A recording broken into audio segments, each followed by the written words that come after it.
এই জন্য বুদ্ধিমানের কাজ হলো জুমার দিন যখন আসবে বন্ধু, সব কাজ কমপ্লিট করে তুমি মসজিদে চলে যাও, যেন তোমার পিছু টান না থাকে। বলে কেন?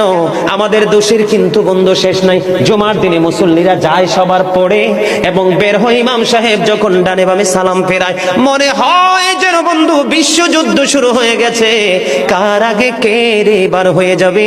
অথচ আমার নবীর আদর্শ নিয়ে আমি আজকে ওয়াজ করছি বন্ধু। Disturb, don't disturb me. তোমরা আমি বললে আওয়াজ দিবে, নয়তো চুপ করে আলোচনা শুনবে, কারণ আজকের সময় অত্যন্ত গুরুত্বপূর্ণ। কারণ আমি যদি 5টা সময় 5 মিনিট সময় পাই, একটা হাদিস শোনাতে পারবো। হয়তো বা এই একটা হাদিসে আপনাদের কারো না কারো হৃদয়ে ছুঁয়ে যেতে পারে, আর এটাই আপনার জীবনের জন্য, হেদায়েতের জন্য যথেষ্ট হতে পারে। বন্ধু, মুসল্লিরা যায় রে সবার পরে, বের হয়ে আসে সবার আগে, এটা মুসলমানের কখনো চরিত্র হতে পারে না। তাকওয়া সম্পূর্ণ ব্যক্তির আদর্শ।